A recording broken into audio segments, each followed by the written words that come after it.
Del máster Maurilio Aguilar Rojas. Don Maurilio es máster en finanzas de la Universidad Interamericana de Puerto Rico y economista de la Universidad de Costa Rica.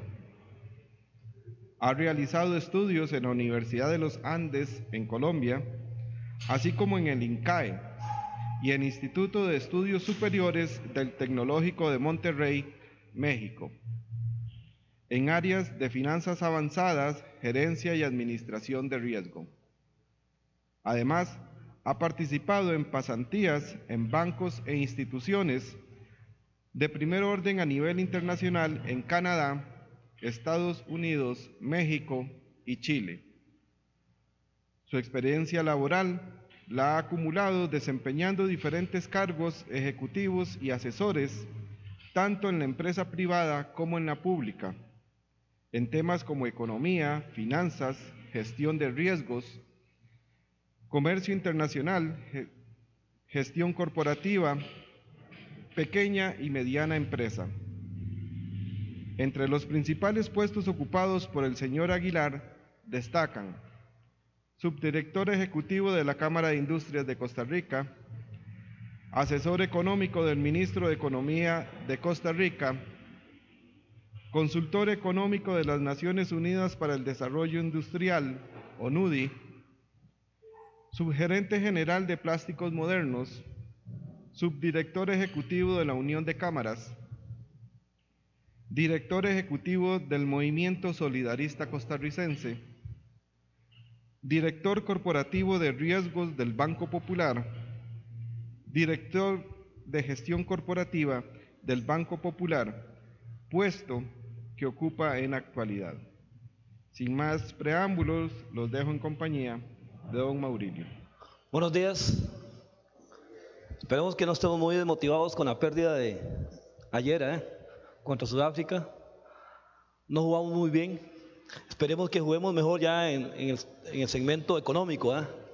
Bueno, realmente los últimos años, pero en particular los últimos meses, hemos experimentado una alta volatilidad, un incremento de los riesgos a nivel de la economía mundial.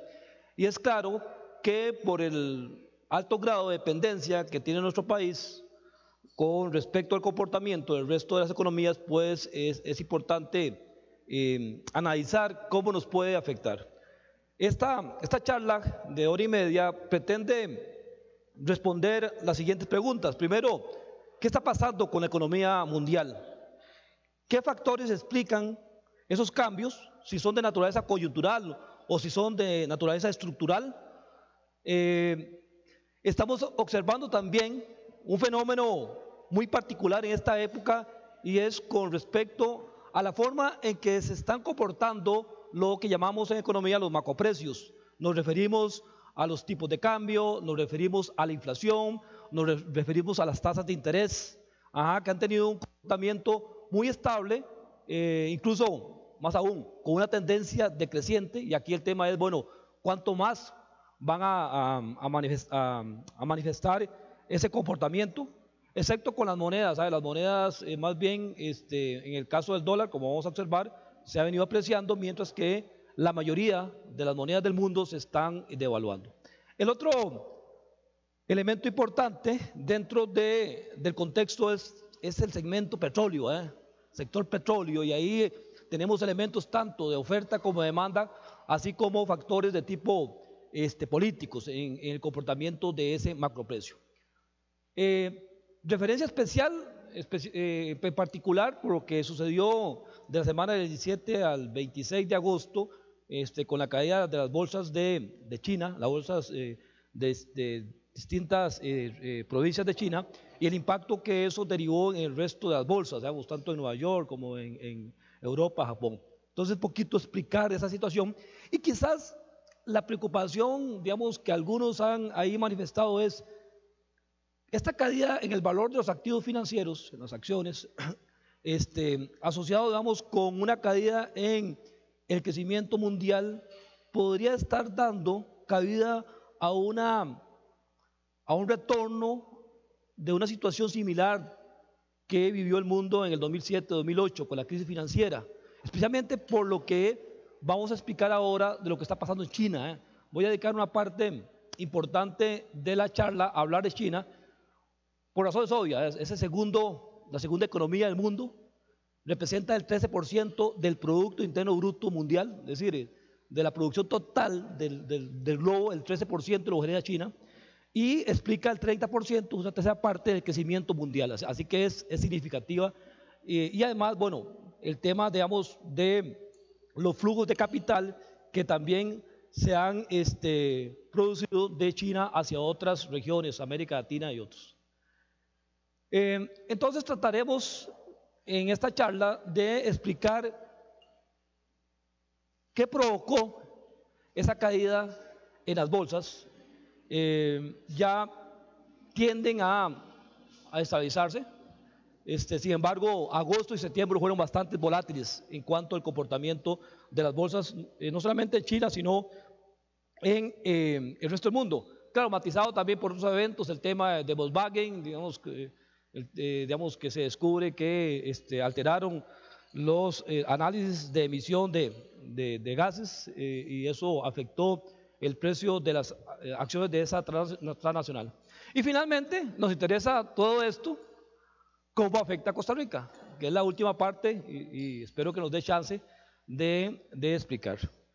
Cuando uno trata de o lee en los distintos medios y escucha y ve, ¿qué es lo que uno observa desde el punto de vista de la economía mundial? Bueno, acá hago un collage, digamos, si uno podría encontrar noticias que tomo de distintos medios, pero en general, digamos, se muestra un ambiente de pesimismo sobre la evolución futura de la economía. Hay un incremento de los riesgos, vemos economías que venían creciendo bien, como es el caso de América Latina. Recuerden que incluso se habló, digamos, ya de que América Latina había logrado recuperarse de manera importante después de la llamada década perdida. Sin embargo, ya la situación que está viviendo el sector de las materias primas, pues enciende alarmas sobre el comportamiento futuro de esa región. Entonces aquí, por ejemplo, tenemos, digamos, la directora gerente del Fondo Monetario Internacional insta a Latinoamérica a restaurar credibilidad y certidumbre. Habla, digamos, de crecimiento de empleo de Estados Unidos se estanca y plantea dudas sobre economía. Bonos de Costa Rica pierden valor en el mercado internacional. Las monedas de América Latina tocan niveles de crisis global. La Organización Mundial de Comercio recorta el crecimiento del comercio mundial al 2.8%, cuando venía creciendo antes de la crisis a niveles del 5 o 6%. Economía mundial da señales de desaceleración, señalan expertos, y así sucesivamente uno puede encontrar un sinnúmero de noticias que pintan un panorama no tan positivo respecto a la evolución de la economía mundial en el futuro inmediato. Entonces vamos a repasar un poquito qué está pasando con la economía mundial y destacar algunos aspectos que podrían ser relevantes para efectos de la situación de nuestro país. Acá lo primero que uno observa, y esto son pronósticos al principio de año que muestran variaciones esperadas en el Producto Interno Bruto por regiones. Lo que uno primero observa es que existe una gran disparidad de crecimientos en función de las zonas que ahí se señalan. De hecho, incluso para el caso de América Latina, al principio del año se hablaba de un crecimiento del 2%, hoy se está hablando de un crecimiento negativo del 0.3%, o sea, más de un punto porcentual por debajo de la proyección. Y en general, como vamos a ver, los distintos pronósticos que había sobre el crecimiento de la economía al principio de año se han venido revisando hacia la baja, excepto Estados Unidos, como vamos a ver. Acá lo podemos ver un poquito más en perspectiva. ¿Qué está pasando con las principales regiones o economías del mundo? La barra muestra el crecimiento de la economía de los Estados Unidos, de la economía mundial, que ha venido creciendo, decreciendo. Había expectativas de que aquí ya a partir de 2015 hubiera un ligero repunte. Sin embargo, insisto, tanto el Fondo Monetario Internacional, el Banco Mundial y otros han revisado la tasa de crecimiento de la economía mundial hacia la baja. En el caso de los Estados Unidos, sí se muestra un ligero incremento. Los países emergentes, en donde estamos nosotros, muestran una tasa decreciente. Incluso acá, de nuevo, esto eran pronósticos que se hacían a principio de año sin tener en cuenta el impacto que pueda tener la situación que está viviendo China. En el caso de la zona del euro hay una ligera recuperación, pero muy por debajo del 2%, incluso cercana al 1%. Y en lo que son economías avanzadas, industrializadas, pues también se ve una ligera recuperación. Pero sin embargo, decía que desde el punto de vista de las perspectivas, estas han tenido ahora un giro un tanto negativo. Acá lo que observamos es el crecimiento de la economía, acá de la economía mundial, la economía de la zona del euro, la economía de los Estados Unidos y la economía de América Latina. Vean que acá lo que tenemos es las distintas proyecciones que son revisadas a lo largo del año. Vean, por ejemplo, que en el caso de la economía mundial, habíamos arrancado con una expectativa de crecimiento casi cercana al 4%. Conforme fuimos avanzando en la revisión de esa proyección, lo tira hacia un crecimiento menor al esperado. Es decir, estamos esperando un crecimiento de la economía menor a lo que en principio se había pronosticado. Igual con las zonas del euro, en donde también, digamos, cada una de estas líneas en puntos discontinuos lo que muestran es la proyección revisada más actualizada. En el caso de Estados Unidos la situación es diferente. Más bien ahí tenemos que las últimas revisiones lanzan de que la economía de Estados Unidos va a crecer a un ritmo un poco mejor de lo que se había anticipado. Y en el caso de América Latina, pues realmente la situación es crítica, no solamente por los focos particulares que hay de crisis en Brasil, temas asociados de corrupción, mal manejo, etcétera, el tema de la petrolera, donde se estafaron $3.000 millones, el caso de Venezuela, que todos conocemos, digamos, vive una situación particular, y eso, además del efecto China, hace que la proyección de crecimiento para la América Latina sea mucho menor de lo que se había anticipado. Y uno dice, bueno, ¿y a mí qué me interesa eso? Bueno, resulta que nosotros, uno de los componentes importantes del dinamismo de la economía costarricense es el intercambio de bienes y servicios con el resto del mundo. Y si la economía mundial no está creciendo, pues implica que va a tener menos capacidad, menos ingreso para demandar servicios nuestros, y nos va a afectar, como vamos a ver, nuestras exportaciones, que están cayendo de manera interanual en un 14%. Bueno, desde el punto de vista de Estados Unidos, y en particular nos interesa evaluar a Estados Unidos por varios factores. Uno, porque es un socio muy importante desde el punto de vista comercial para los Estados Unidos, para Costa Rica. Ahí destinamos casi el 40% de lo que vendemos en el exterior. Y otro es porque, dado el tamaño relativo de esa economía, hay elementos como por ejemplo de tipo monetario, especialmente asociados con las expectativas de tasa de interés, que nos va a afectar de manera significativa dependiendo de la decisión que tome la Reserva Federal en los próximos meses. Y ahí vamos a hablar un poquito de esa situación. Hay aquí otros indicadores que muestran la recuperación de los Estados Unidos. Aquí es el total, los miles de personas que cada mes se incorporan o consiguen trabajo. Venía muy positivo. Tenemos una tasa de desempleo en Estados Unidos del 5.1%, que está dentro de lo que los economistas llaman la tasa de pleno empleo. Hay una parte de la población, de la fuerza laboral, que se encuentra flotante. Sin embargo, la última información, el último reporte del mes de septiembre mostró alguna debilidad en lo que es la capacidad de generación de empleo de la economía norteamericana, que podría estar asociado un poco con la incertidumbre que ha provocado el menor crecimiento de la economía china. Se esperaban 205.000 empleos para el mes de septiembre, nuevos, no agrícolas, y lo que se generaron fueron 142.000. Esto obviamente pues muestra, digamos, algún signo. Hay que ver si se sostiene. Recordemos que la Reserva Federal toma muy en cuenta cuál es el crecimiento de la economía, la generación de empleo y el nivel de inflación esperado. Igual como cualquier banco central, la Reserva Federal tiene como objetivo máximo mantener la estabilidad interna de la moneda, en este caso reflejado a través de niveles bajos de inflación. Como la Reserva Federal, para paliar la situación de la crisis que se generó en el 2007-2008, estuvo inyectando mucha liquidez en los mercados. Recuerde que hace un poquito menos, un año, que redujo completamente el proceso de compra de activos financieros. Estuvo comprando 85.000 millones de activos financieros, eso es, compra activos financieros y mete a la economía 85.000 millones de liquidez. Y eso, pues obviamente,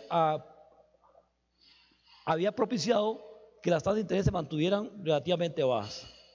Pero entonces ya también hay un signo de preocupación de parte de la economía norteamericana, que es de las regiones que venían teniendo un mejor desempeño en relación con el resto del mundo. En septiembre fue un mes donde dice, bueno, aquí pasó algo desde el punto de vista de la confianza, y si uno ve otros indicadores, como por ejemplo salarios, etcétera, también pues hace ver, digamos, que hay una situación ahí particular que habría que ver si se consolida o sería solamente de tipo coyuntural. Decía que desde el punto de vista de la tasa de desempleo se ha venido reduciendo, de manera importante. En septiembre del 2009, que fue la tasa más alta, el 10% de la fuerza laboral de los Estados Unidos estaba desempleada, y esa tasa ha venido de manera constante reduciéndose, estando por debajo del 6%.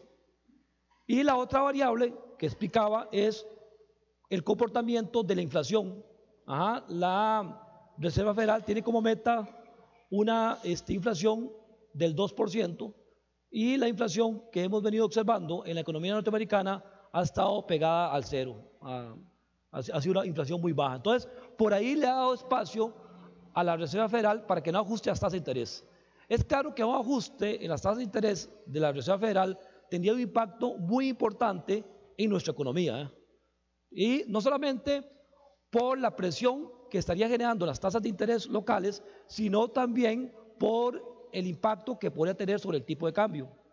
Un aumento de la rentabilidad de los instrumentos en el mercado norteamericano asociado a un incremento del riesgo que estamos teniendo en el caso nuestro por la situación fiscal y otras cosas que no quiero mencionar, haría que eventualmente muchos de los flujos de capitales, tanto de corto plazo como de mediano y largo plazo, se devuelvan hacia los mercados desarrollados, afectando la oferta de dólares y por lo tanto presionando el tipo de cambio hacia el alza. Estos son algunos indicadores que calcula una ONG, la Conference Board. Son indicadores de líderes, son un grupo de 10 indicadores que calcula esta ONG, y lo que muestra es, digamos, esos 10 indicadores se han correlacionado, y cuando previo a una recesión esos indicadores caen, y previos a una expansión estos indicadores suben. Entonces es un buen pronóstico, es una buena anticipación de lo que podría estar pasando en este caso en la economía norteamericana, tanto en los indicadores que llamamos de avanzada o líderes, como en los indicadores de coincidencia. La tendencia es hacia el alza. Es decir, esos indicadores, si reflejan bien, como lo han hecho en el pasado, el comportamiento esperado de la economía, están anticipando que efectivamente los Estados Unidos se encontrarían en el inicio de una etapa de expansión.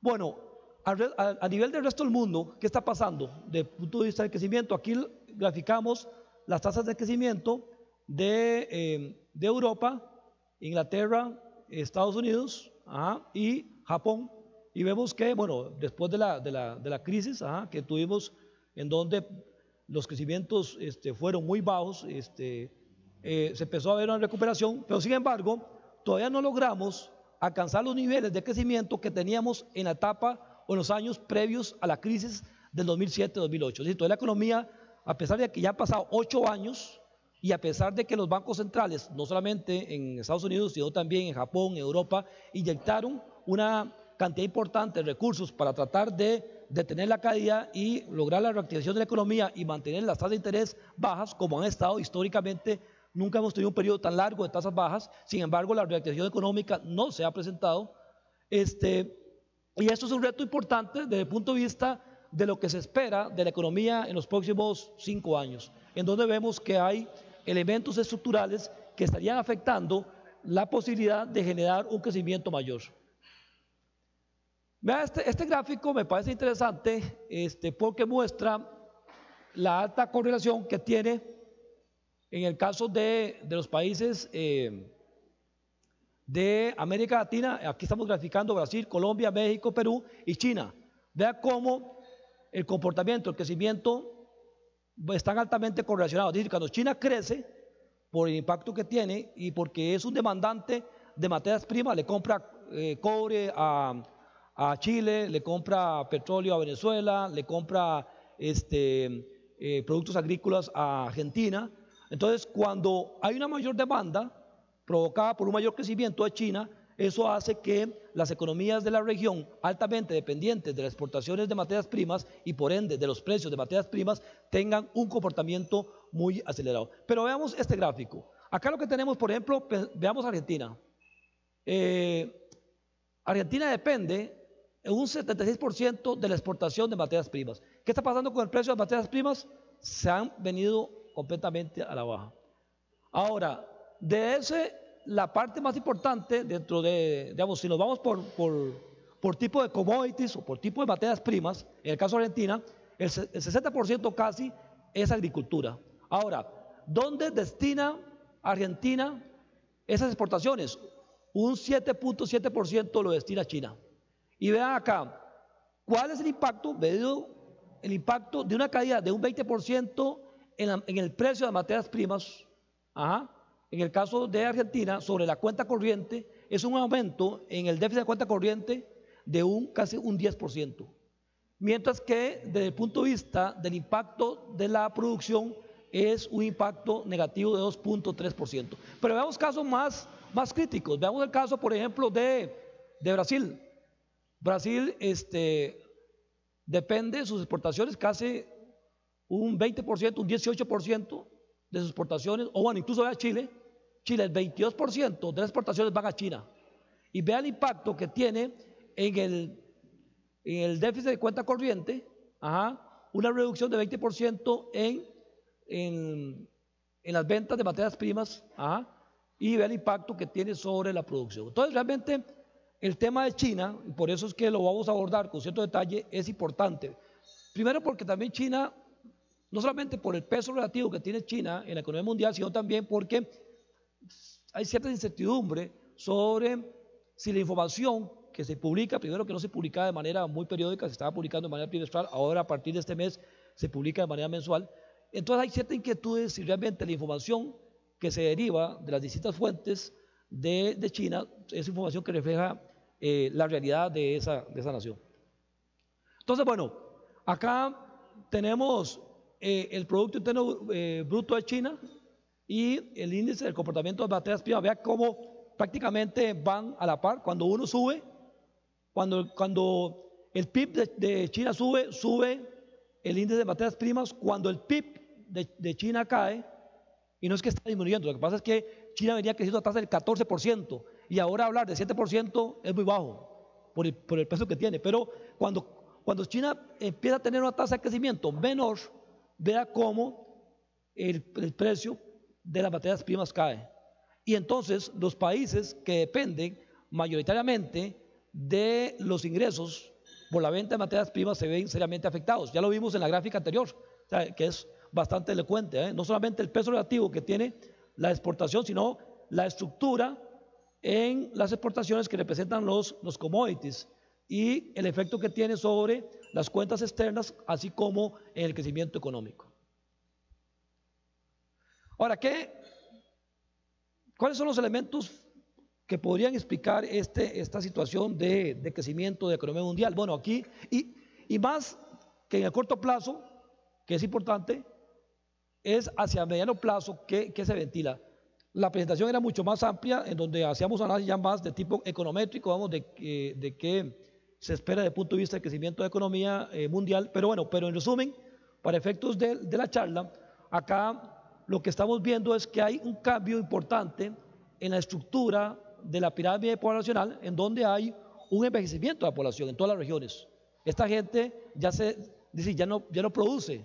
O sea, es decir, tenemos una tasa de natalidad, bueno, que no es un fenómeno ahora, pero que empieza a profundizarse sus consecuencias en estos años. Por ejemplo, Italia, en más del 20% de la población tiene más de 65 años. O sea, 1 de cada 5 italianos es una persona adulta mayor, una persona que no produce, que no genera, sino que más bien demanda servicios. Y así la mayoría de países van hacia ese comportamiento.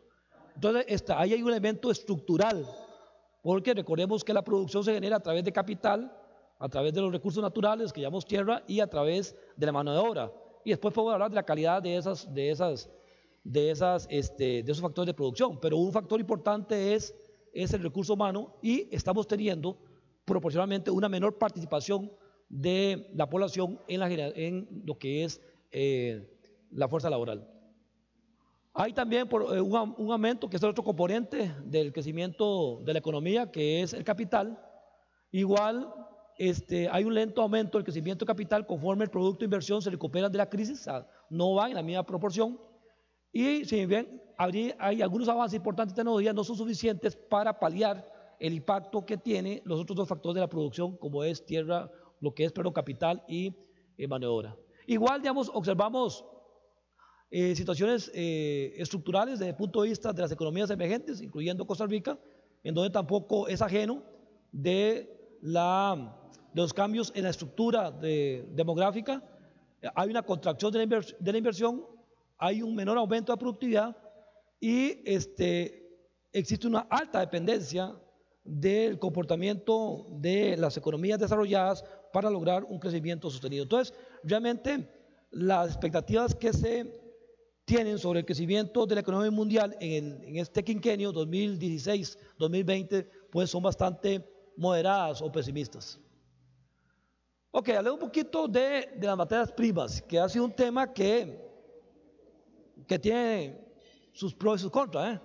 Nosotros nos sentimos cómodos porque tenemos precios de materia, petróleo por lo menos, combustible, bajo, no tan bajo como debería estar, ya sabemos por la estructura tributaria, por otros fenómenos, pero al fin de cuentas más bajo de lo que lo teníamos en otra época, y eso, digamos, de alguna manera libera recursos del bolsillo de las familias y aumenta su ingreso real disponible, porque ahora va a tener que gastar menos, no en términos de cantidad, sino por el precio, al pagar por una gasolina de menor precio.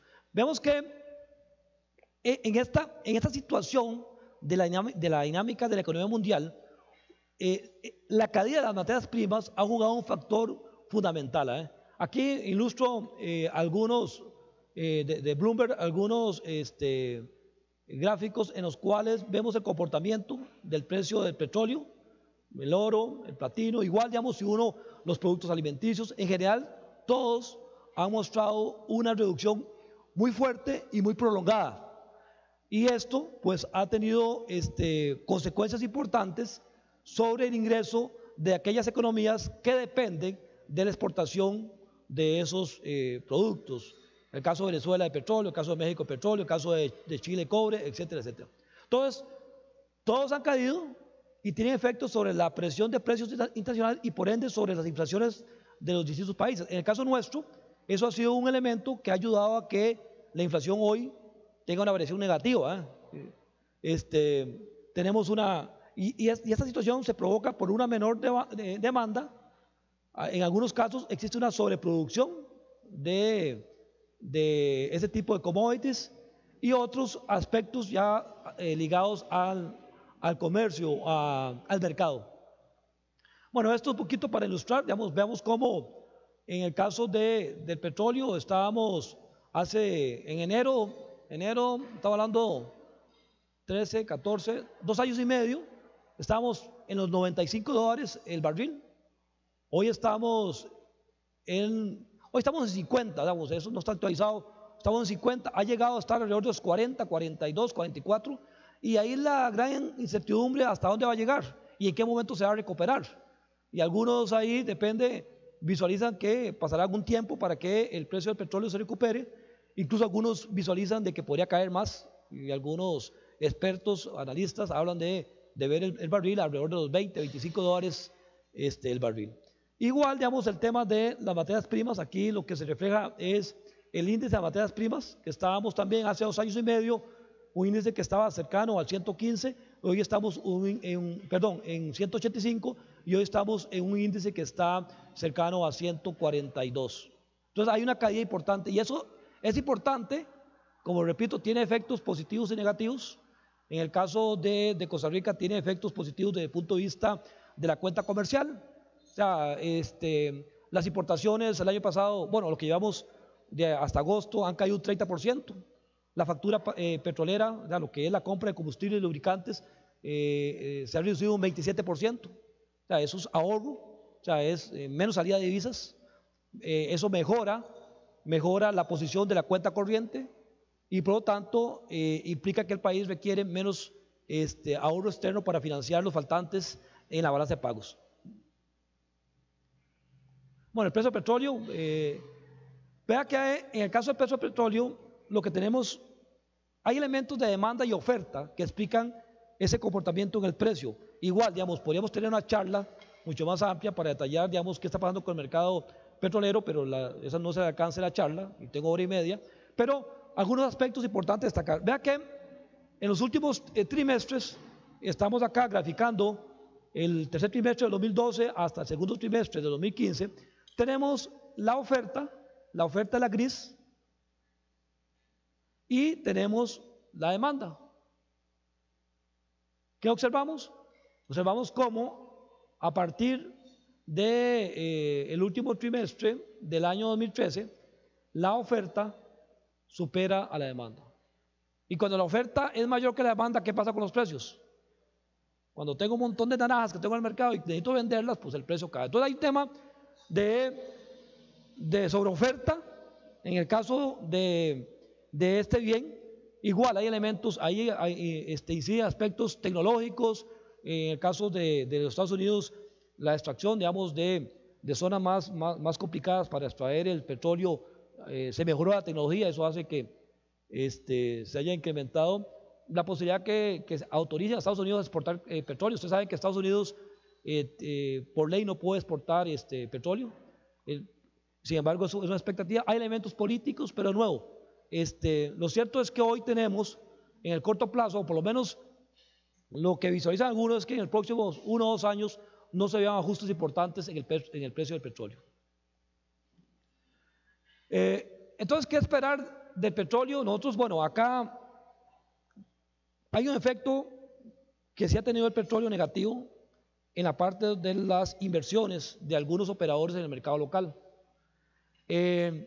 Algunos operadores, fondos de pensiones y otros, han destinado partes de sus recursos a comprar instrumentos tipo ETF, y esos ETF están todos asociados a distintos sectores. Unos están asociados al sector energético, otro al sector alimentario, otro al sector farmacéutico, otro al sector consumo. O sea, es un instrumento que replica el comportamiento de un índice accionario. Entonces, en el caso de la caída del precio, ya si se compraron posiciones asociadas al sector energético, pues obviamente ahí se ha tenido un impacto desde el punto de vista de pérdidas de capital, importante, depende de cuál es la posición que tuvieran en esos instrumentos. Entonces, que son cosas que no se han hablado, ¿no? Cuando dicen, mire, el impacto de la caída de la bolsa, ¿cómo ha afectado a Costa Rica? Y entonces salen diciendo, no ha afectado nada. Bueno, realmente, digamos, si uno lo desagrega, sí hay impactos, digamos, sectoriales importantes. Cuando digo importantes son millones de dólares con alguna cifra. Bueno, entonces, desde el punto de vista del petróleo, decía que no vemos una economía que pueda revertir esa tendencia, que incremente la demanda de petróleo producto de un mayor crecimiento de la economía mundial. Vemos una economía que tiende a recuperarse, pero muy lentamente. Entonces, por el lado de la demanda, no vemos que haya un elemento para que el precio del petróleo empiece a subir. El otro fenómeno es la apreciación del dólar. está desde ya varios meses atrás teniendo un fortalecimiento. Eso afecta la competitividad de la economía norteamericana. Los productos americanos se hacen relativamente más caros, mientras que las importaciones que hace la economía norteamericana se hacen relativamente más baratas.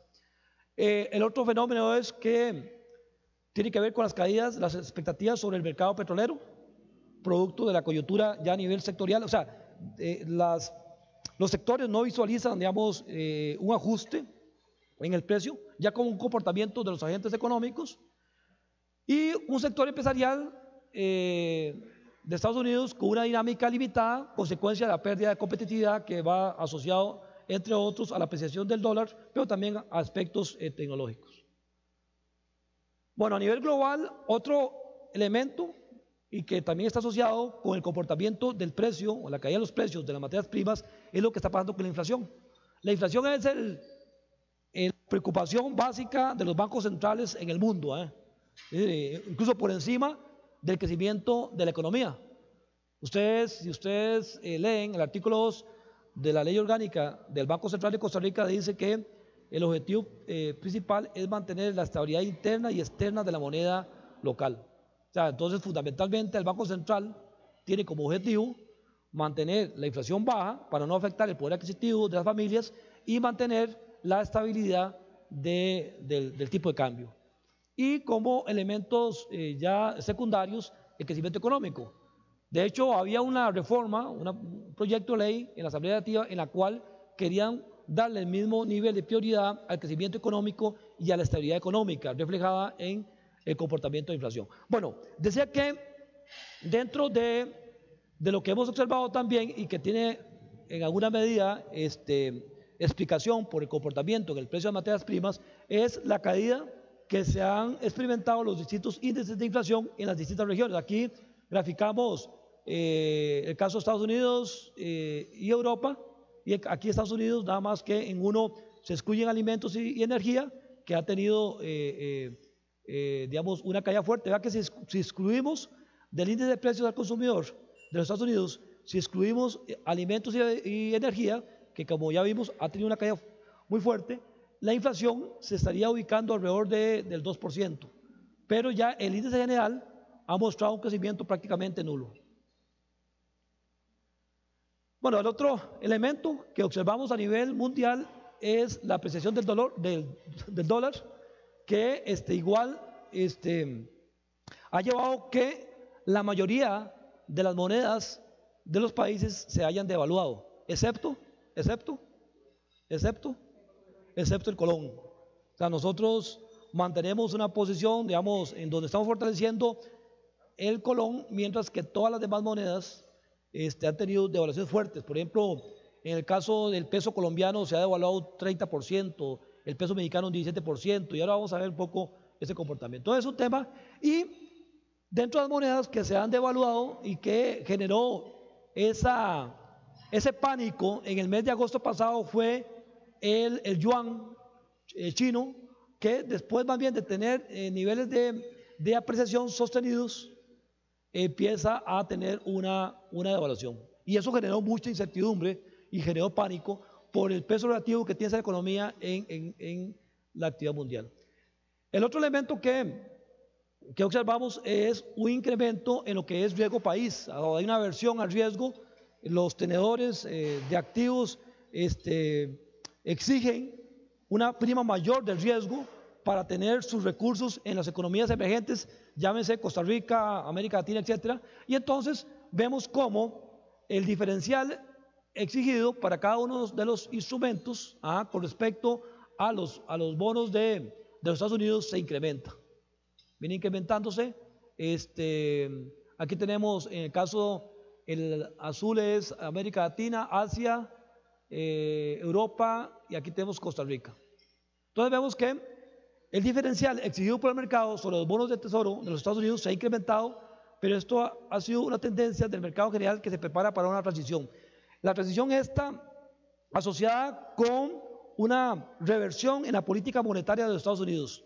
Los Estados Unidos, de nuevo, ya comentábamos que con el fin de paliar las consecuencias de la crisis 2007-2008, tuvo una política laxa monetaria, una política, digamos, flexible, expansiva monetaria, y pareciera que, bueno, primero ya ha tomado medidas como la dejar de comprar activos financieros del mercado, y ahora lo que viene, lo que se ha venido anunciando es un ajuste a tasas de interés en los Estados Unidos. Y eso estaría incidiendo fuertemente sobre las tasas nuestras y también sobre los flujos de capital, como ya comenté. Y vean el comportamiento de las monedas de América Latina. Sí, claro. Sí. El no hacerlo mostraría que está dando un mensaje de que la economía norteamericana no se ha consolidado. Dice, aquí tenés que ver que no se ha consolidado. Lo que pasa es que si uno, por eso, si nos vamos a ver los indicadores que anticipan el crecimiento, los que hablábamos, los índices estos índices de avanzada muestran, esos índices lo que me dicen es que el comportamiento que reflejan previo a una crisis es el comportamiento que finalmente se da. En este caso, el comportamiento que tienen es expansivo, lo cual estarían anticipando una expansión. Ahora, el empleo venía teniendo un buen comportamiento. O sea, si vemos el empleo viene cayendo. Ajá. Esas son las variables que toma en cuenta la Fed, digamos. Obviamente el tema de China y el impacto los hizo frenar. Realmente, para mí, la revisión de la tasa de los fondos federales no se revisó el pasado 16 de septiembre, fue por lo que aconteció en China. Si no hubiera pasado eso en China, ellos ajustan. Claro, probablemente no ajustaran un cuarto del 1%, hubieran ajustado 0.10, porque lo que quieren es dar una señal de que efectivamente están alcanzando cierto nivel de consolidación. Entonces es un tema también ahí, pero claro, complicado, ¿eh? Sí. De imagen aparte, pero también ellos visualizan que en el mediano plazo pueden tener presiones de punto de vista de inflación. Hoy no tienen presiones de inflación por un tema coyuntural de caída en el precio de los commodities, digamos, especialmente el petróleo, ¿eh? Entonces por ahí tienen, digamos, holgura. Ok.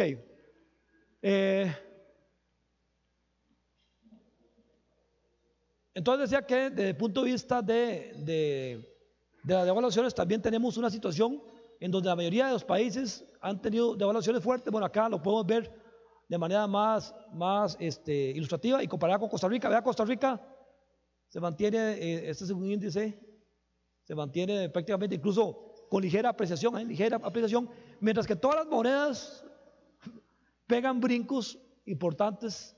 Y aquí lo podemos ver, digamos, esto es un dato que tomé de una revista en la cual mostraba los niveles de depreciación de algunos países de América Latina en el último año, cortado en agosto de 2015, agosto de 2014, agosto de 2015. Colombia, un 36% de devaluación.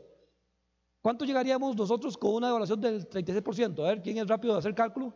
700 colones, por ahí, 540 por 1.36, sí, como 750. Es que de pronto pasemos el tipo de cambio, nada más como para dimensionar. En el caso de Colombia, el peso pasó de los 2.000 pesos colombianos a 3.000 y tanto. O sea, el caso de Brasil, y que bueno, esto incluso es con corte a agosto, ya estamos en octubre, vamos, si lo hubiera actualizado, ahí tenemos todavía ajustes más fuertes. Uruguay 17%, México 19%, Perú 12%, Argentina 10%. Es decir, ¿y qué hacemos nosotros? Mantenemos el tipo de cambio estable, en un contexto en donde esos países, si bien no compiten directamente con nosotros, lo hacen de manera indirecta, porque los países que nosotros le exportamos también son países que esas naciones latinoamericanas le están exportando, y en una economía que no crece, ¿cómo logra usted crecer de manera individual? Robando el mercado al otro. O sea, si mi cliente no está creciendo, y yo quiero crecer, y ese cliente le compra a varios, la única forma de que yo pueda crecer es que le robe mercado a los otros que le están siendo proveedores. O sea, la economía está creciendo poco, y la forma de poder, digamos, paliar eso, si queremos incrementar la participación, es robando participación a los otros. Bueno, el tema de las tasas de interés, acá creo que, bueno, no sé si los otros han venido a charlas hace 3 meses, pero bueno, acá es la expectativa que tienen los miembros del Comité de Mercado Abierto de la FED. O sea, son, digamos, como el comité que define si ajusta o no las tasas de interés. Cada uno de los puntitos es una opinión de cada uno de estos miembros sobre cuánto deberían estar las tasas de los fondos federales en distintos momentos en el tiempo. Vean que en el 2015 tenemos algunos que la visualizan casi en el 1%, hay 2 que la visualizan que se mantenga igual, hay 5 que la visualizan un poquito por encima del punto 25, pero ve que desde el punto de vista ya, digamos, de una dimensión más amplia, y un poco la pregunta que hacía la compañera, esos son los que ponen, como decimos probablemente, ponen, bueno, es decir, ponen la palabra, son los que definen si ajustan o no la tasa de interés. Entonces, a ellos se les preguntó, y vean cómo ellos les preguntaban, bueno, a cada uno de ellos le preguntaron, mire, ¿cómo visualiza usted las tasas de los fondos federales en el año 2016? Y vea cómo más, o sea, que solamente 2 la ven por debajo del 1%, 15, o no sé cuántos son acá, bueno, creo que son 17, 15 la ven por encima del 1%. Vean el 2017, ninguno la ve por debajo del 2%. Y en el largo plazo, todos la ven por encima del 3%. Recuerden que la tasa de los fondos federales estuvo, ahora vamos a ver una gráfica, en los niveles del 5%. Eso implica que todas las demás tasas se corren, hay una correlación altísima. La LIBOR se estaría corriendo, hoy tenemos digamos, a 6 meses, la diferencia sería, está en 0.48 contra 0.25, 0, alrededor de un cuarto, 1%. Entonces tendríamos una LIBOR alrededor del 5, 5,5, una Prime alrededor del 9%, es decir, las tasas se correrían. ¿Y qué pasaría? Muchos de los créditos que se han formalizado en la economía local en dólares se hacen con una tasa de interés referenciada. Dice LIBOR más 4 puntos. Hoy, claro, hoy tenemos una LIBOR de 0.48 a 6 meses, entonces más 4 puntos me dan a 4.48. Pero si la LIBOR pasa a 6, pasaría de pagar una tasa del 4.48 a una tasa del 10.48, vamos, siguiendo el ejemplo, con 4 puntos de diferencia.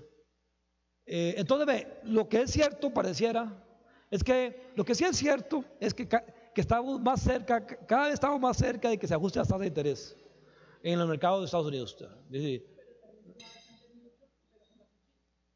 Sí, por eso te decía que parte de lo que atrasó que el ajuste se diera.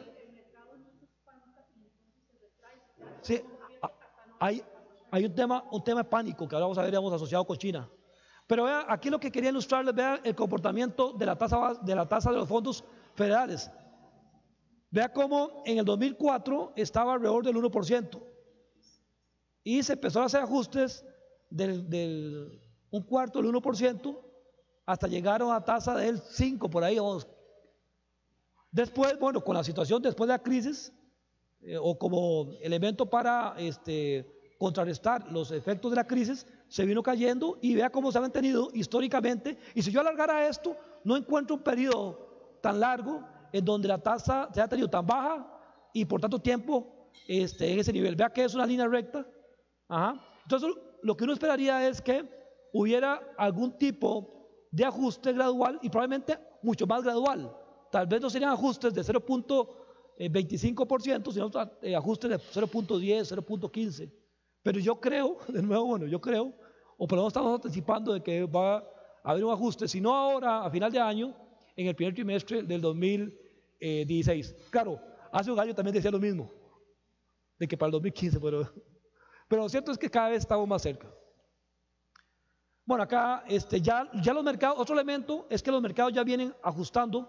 Vea cómo los mercados ya vienen ajustando los rendimientos a esa expectativa de ajuste de la tasa de interés, especialmente los instrumentos de largo plazo.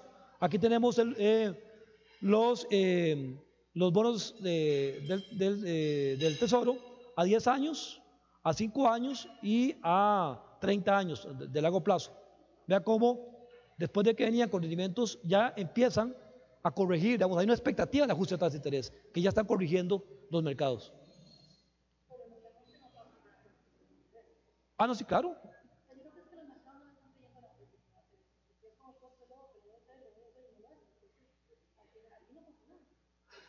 Sí, digamos, lo que pasa es que la incidencia de un ajuste de la Fed es tan importante en los mercados financieros que el descartarlo, el no considerarlo, aunque sea con una baja probabilidad, sería, digamos, una estrategia muy arriesgada. Digamos, los que manejan portafolios tienen que tomar en cuenta, digamos, de que existe algún grado de probabilidad de que la Fed ajuste las tasas de interés. Ahora, de nuevo, hay elementos que se alinean para que la Fed ajuste las tasas de interés. La inflación, que si bien está contrarrestada por los precios de los commodities, pero si excluyo los alimentos, la energía, me da una inflación ya pegada al 2%. La actividad económica, o sea, ciertamente, digamos, no logra, digamos, niveles, digamos, cercanos al 3%, o por encima del 3%, pero ya son niveles del 2.8%. El desempleo, entonces ya hay factores que muestran de que hay elementos para que la Fed ajuste. Ahora, hay elementos que no, y entre ellos nuestros amigos los chinos, por el peso que tienen, digamos, ellos. Además, el mismo Fondo Monetario Internacional le pidió a los Estados Unidos que fuera cauteloso, vamos, con el ajuste de las tasas de interés. Bueno, esto es también complementario a lo que hemos observado en los mercados emergentes. Aquí tenemos el bono de Brasil, Turquía y Estados Unidos, en donde igual hay un ajuste y obviamente el spread se ha venido incrementando. Bueno, igual, digamos, esto es un complemento a esto, voy a pasar. Vean lo que está pasando con las tasas de interés, también de corto plazo. Bueno, acá tenemos la LIBOR, que ya empieza a mostrar ya un ajuste, y ya mencionábamos en el caso de los bonos del Tesoro, que también empiezan a ajustar los rendimientos hacia el alza. Ahora, yo no sé, ¿qué pasa con China? Porque yo quería hablar un poquito de China. Me parece interesante hablar de China por los elementos económicos y políticos y estructurales que están en esa economía. Ese es el Banco Central de China. ¿Qué ha pasado con China? De nuevo, China, ya decíamos que China representa el 13% del Producto Interno Bruto Mundial. De cada 100 colones que produce el mundo, 13, bueno, colones no pongamos dólares, de cada 100 dólares que produce el mundo, 13 dólares lo producen los chinos. Pero ¿qué ha pasado? Nosotros veníamos acostumbrados a ver tasas del 14%, pero cuando sigue creciendo con tasas cercanas al 6-7%, aunque algunos cuestionan si realmente esa es la tasa de crecimiento de la economía china, algunos hablan más pegados al 5%. Sigue siendo una tasa alta. Ojalá Estados Unidos creciera al 5%, ojalá que nosotros creciéramos al 5%, pero para el caso de China, crecer al 7% no es suficiente. Y es un fenómeno que ya se venía reflejando desde hace varios años. No es un tema que lo estamos viviendo ahora en el 2015, es un fenómeno que ya veníamos observando desde 2013, en donde el dinamismo de la economía china se venía reduciendo. Vean qué interesante este gráfico. Este gráfico lo que dice es cuál es el porcentaje de impacto en el Producto Interno Bruto de varios países ante una disminución de 2 puntos porcentuales en la demanda doméstica de China. Y lo comparamos para 2 años, para el año 2015 y lo esperado para el 2016. En el caso de China, su Producto Interno Bruto estaría cayendo para este año del 2015 ante una caída de 2 puntos porcentuales en el crecimiento de la demanda interna china. Su PIB estaría cayendo más de 1%. Pero veamos el caso de Estados Unidos, bueno, el mundo. Vean el mundo. El mundo estaría cayendo para el año entrante, digamos, en esta relación, medio punto porcentual. Y veamos casos como Brasil, el caso de la India y así sucesivamente. Es decir, lo que quiero ilustrar con este gráfico es el alto impacto por el peso relativo que tiene la economía china, que es la segunda del mundo, sobre el crecimiento del resto de las regiones. ¿Qué sucede con China? Bueno, y definitivamente mantener el crecimiento a tasas superiores al 10% sin incrementar la productividad no es posible. Crecer en función de salarios bajos, de crecer en función de cargas sociales bajas, llega el momento en que pues da un resultado, especialmente cuando hablamos que tenemos, no sé, como 600 millones de chinos produciendo, son 1.400 chinos y la mitad, digamos, que está en la fuerza laboral. Entonces China tiene que replantearse su modelo porque desde el punto de vista de lo que es las exportaciones, no están creciendo a un ritmo vemos cómo el comercio mundial se ha venido reduciendo más o menos a la mitad de lo que venía creciendo antes de la crisis de los años 2007-2008. Entonces, no es por el lado del comercio, de las exportaciones, que China puede mantener ese crecimiento por encima del 10%. Entonces, de un modelo que estaba sustentado en el desarrollo de infraestructura, de construir ciudades, puertos, etcétera, y en el sector inmobiliario, ahora ellos están replanteando el modelo y están diciendo, mire, vamos a orientar el modelo de crecimiento hacia el consumo local, los servicios y la tecnificación de la producción. Esto también, digamos, en este proceso han tenido que enfrentar un aumento de los costos de producción. Esto ha hecho que la producción industrial se haya contraído y vemos caídas importantes en las bolsas de valores en el caso de Shanghái y otras provincias. Aquí se me traspapeló la... Pero vean lo importante, la caída de las bolsas que se dio entre el 17 y el 24 de agosto pasado, representó pérdidas equivalentes a 5 billones de dólares, que representan 1/3 del Producto Interno Bruto de Estados Unidos. Es, en los últimos 5 años, la mayor pérdida que han sufrido los mercados financieros. Los últimos 7 años, que fueron antes de la crisis, cuando se dio toda la caída de la banca de inversión, etc. Hay también un tema de carácter político. Realmente el Banco Central, que debería ser independiente, recordemos que China es una economía socialista, entonces acá el mercado, digamos, no funciona tan transparentemente. Entonces, parte del crecimiento que se dio, y especialmente en el sector de infraestructura inmobiliario, fue que se propiciaron políticas muy laxas en lo que era el otorgamiento de crédito. Se creció mucho con el crédito. ¿Y cuál es el problema de generar crecimiento con el crédito? Es que cada vez se requiere más crédito. O sea, se requiere incluso crédito para pagar las operaciones que se tenían anteriormente. Entonces, se deteriora la calidad del análisis del crédito.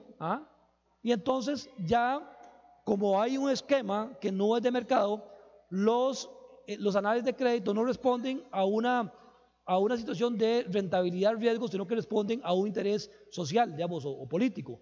Entonces se presta gente sin capacidad de pago. Entonces, parte de eso eran las inquietudes que se estaban planteando respecto a si estábamos ante una situación similar a la que vivimos con la burbuja inmobiliaria en los Estados Unidos. Entonces, se invierte con el único objetivo de crecer, no implica asignar recursos al mejor proyecto, o sea, no se considera la relación riesgo-rendimiento.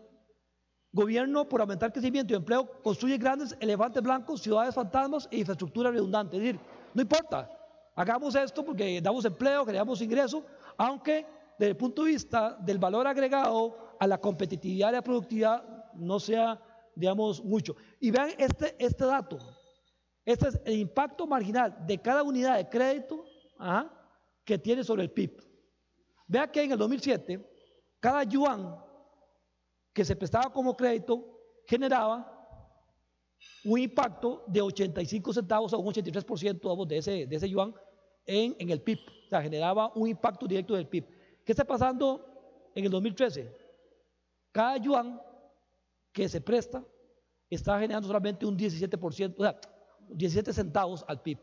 Vean, digamos, cómo cayó de manera drástica la productividad marginal de cada yuan invertido, de cada unidad de crédito concedida. Entonces hay un tema ahí de productividad seria y que además podría, digamos, pensarse de que podría desatarse alguna situación financiera seria.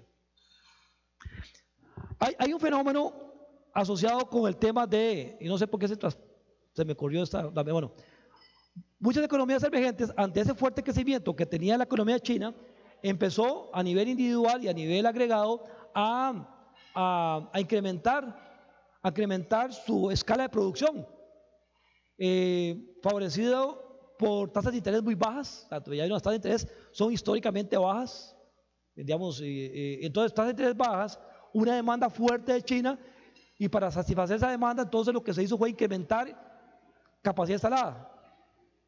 Me endeudé para incrementar capacidad instalada para atender una demanda creciente de China. ¿Qué pasa cuando esa demanda creciente de China empieza a perder dinamismo.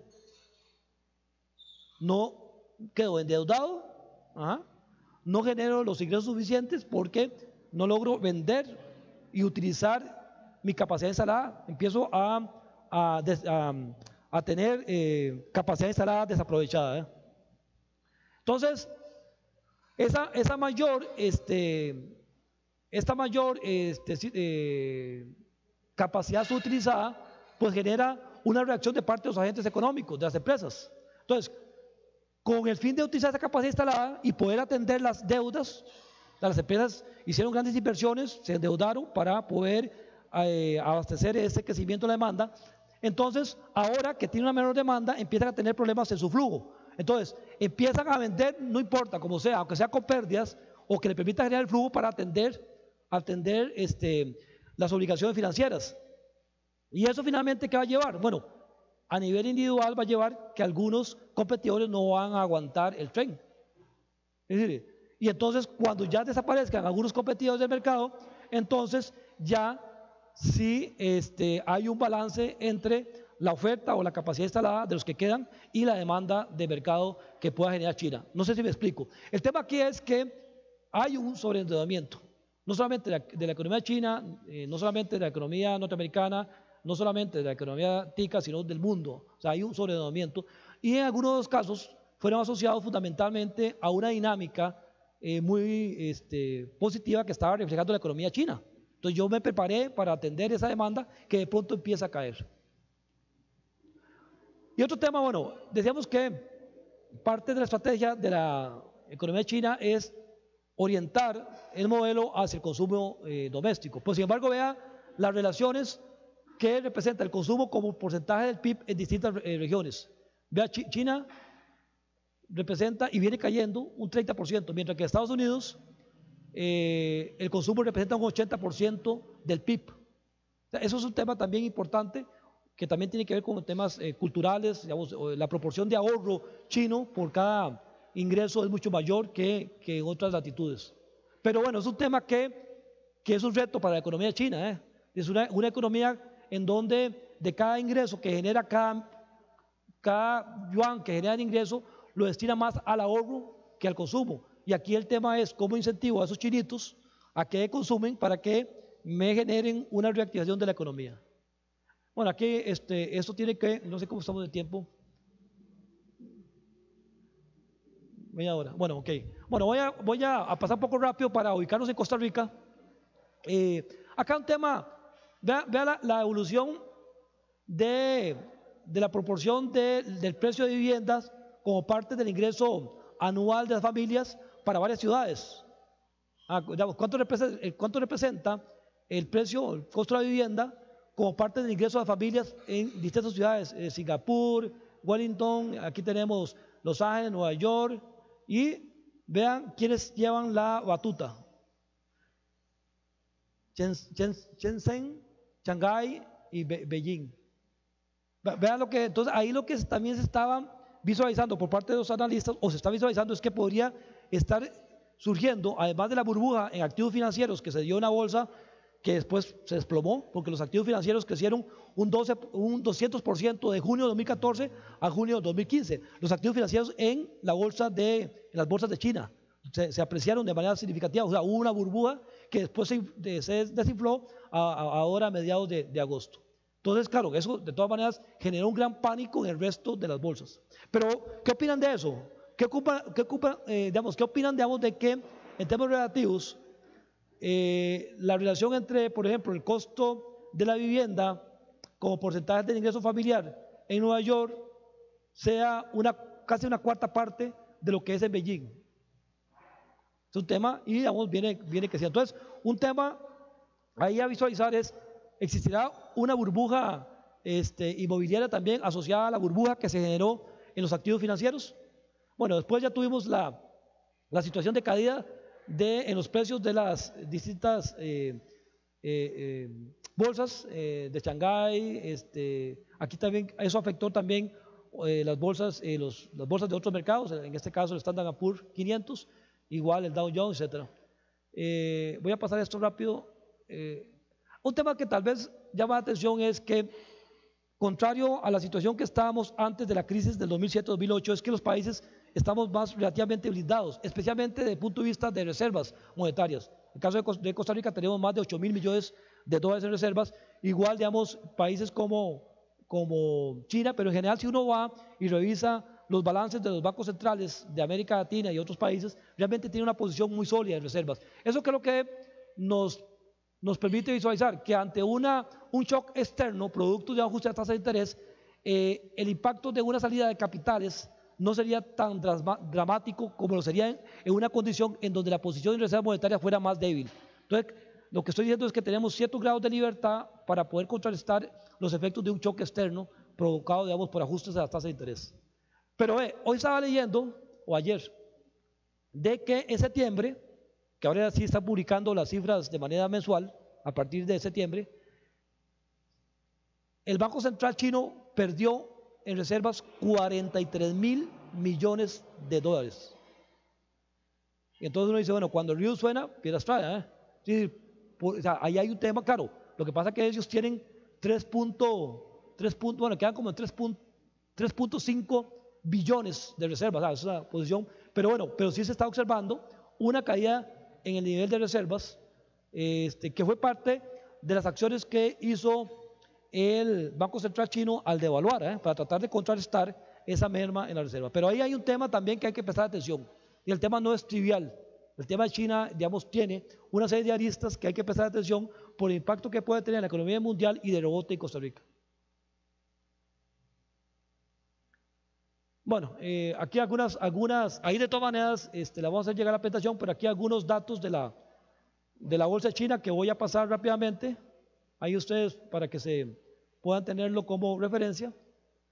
Aquí damos una explicación de lo que pasó, pero me preocupa el tiempo, pero aquí un poquito, ahí tienen ustedes la explicación, digamos, de elementos que provocaron esa caída en la bolsa. Fundamentalmente fue un tema de pánico. Cuando uno va y ve los fundamentales, no hubo cambios drásticos en los fundamentales del resto del mundo. Lo que hicieron las bolsas fue reaccionar a un tema de pánico en virtud que la principal economía, la segunda economía del mundo, mostraba caídas sustanciales en los niveles de sus índices bursátiles. Sin embargo, si ustedes revisan las características de esa bolsa, van a encontrar, digamos, que es muy diferente al comportamiento de una bolsa, digamos, en un país desarrollado. Ahí lo van a comparar, ahí pueden ustedes, digamos, reforzar. Entonces viene acá y los riesgos que esto desató, una guerra de divisas, digamos, que todo el mundo empiece a devaluar para mantener la competitividad. Vamos, ¿hasta dónde va a llegar? Bueno, ya China por lo menos tiene el tipo de cambio ahí más controlado. El tema de fuga de capitales, las devaluaciones provocan esa situación, y el impacto en el crecimiento económico. Impacto sobre, bueno, acá voy a pasar, esto es lo que decía, no hay cambios fundamentales económicos que nos lleven a pensar de que la situación de China debía haber golpeado las bolsas de otros mercados. Tenemos esa situación particular, digamos, de China, que hay que tomarla en cuenta. Lo sucedido con las bolsas, el resto del mundo tiene un alto componente de pánico, pero no es sostenible, pues no está sustentado en un fundamento económico, no está fundamentado en una reducción de los ingresos del país, no está fundamentado en una caída de la producción, no está sustentado, digamos, elementos que pudieran decir, mire, sí, efectivamente, la competitividad y la rentabilidad de las empresas que cotizan en bolsa se está cayendo, y por lo tanto, sino que es un tema especulativo de oferta y demanda, y especialmente asociado con elementos que ahora las respuestas en los mercados es muy rápida, incluso hay elementos que hacen ajustes automáticos en los mercados bursátiles. Entonces, una situación como el del mercado chino anticipó, digamos, ajustes en los sistemas de las bolsas de los países desarrollados que hicieron que el tema del impacto se profundizara. Aquí quería hablar un poquito de por qué la situación de crisis que vivimos en el 2008-2009 es diferente a lo que estamos viviendo hoy, que algunos, como repito, han tratado de señalar, digamos, como parte de los riesgos. Digamos, tenemos cambios o elementos del ambiente muy diferentes. En el previo a la crisis 2008-2009, las empresas estaban contratando 3 millones de empleos en el último año antes de la crisis. En el mes de la quiebra se perdieron 452.000 empleos, y en el 2009 hubo una merma, hubo un aumento del desempleo de 4 millones. Teníamos también, y ya hoy estamos viendo una recuperación, o sea, no es el contexto desde el punto de vista de empleo similar a lo que estamos viviendo en la crisis, en los años previos a la crisis 2007-2009.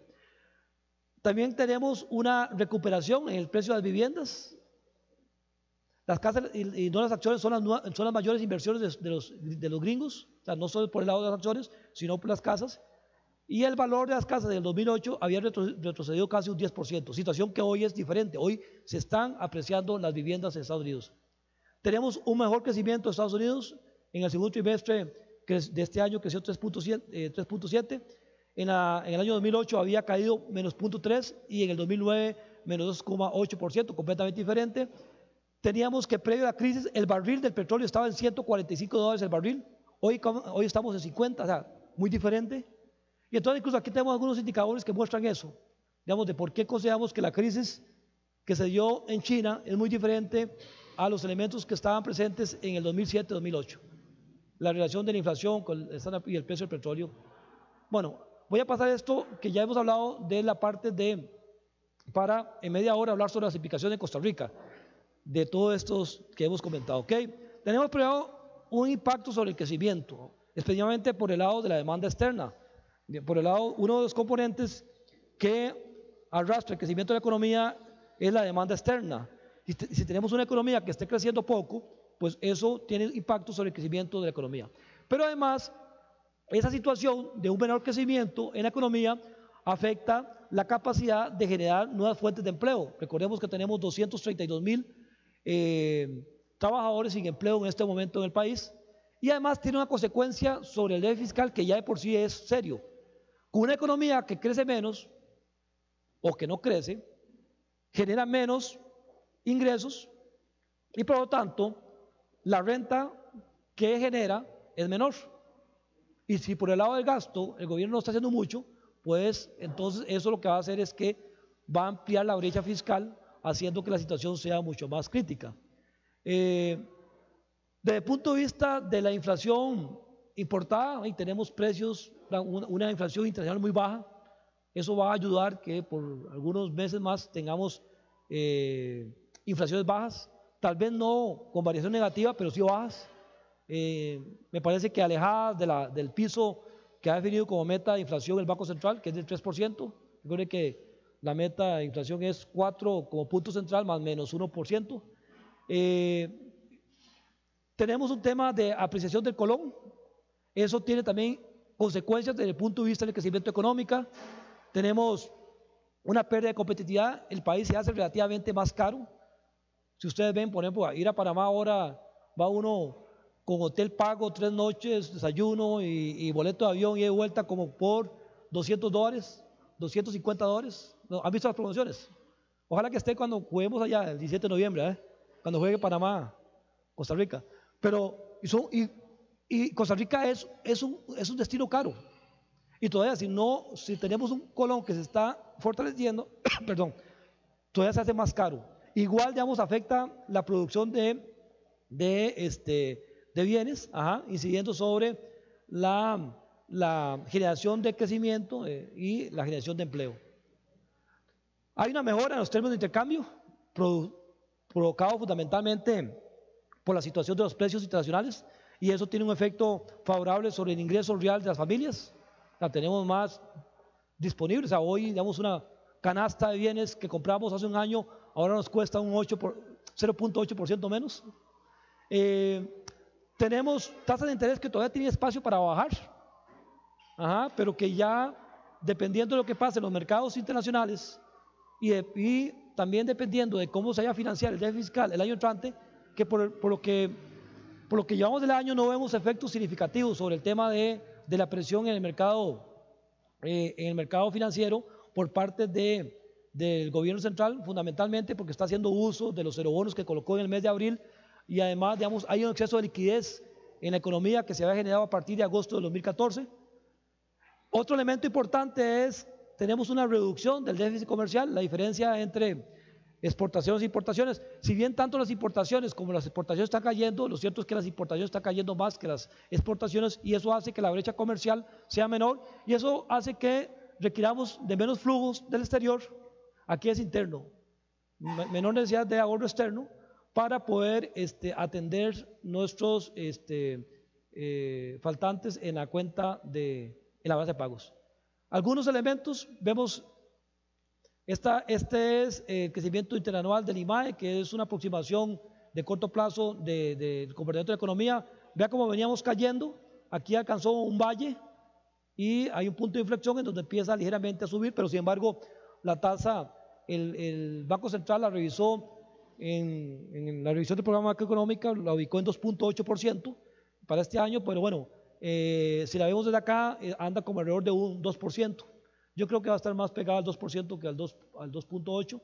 Y bueno, acá, digamos, lo que tenemos es la variación trimestral, digamos, son trimestres, los últimos trimestres desde el primer trimestre del 2010 hasta el segundo trimestre del 2015, y ahí vemos que efectivamente veníamos con tasas cada vez menores, y aquí pareciera que se revierte un poquito la tendencia. Tenemos un segundo trimestre con un comportamiento respecto al segundo trimestre del año 2014 mejor. Si lo vemos por actividad económica, aquí igual ilustramos para cada barra es el comportamiento del primer trimestre del 2013, segundo trimestre del 2013, primer trimestre del 2014, segundo trimestre del 2014 y primer trimestre del 2015.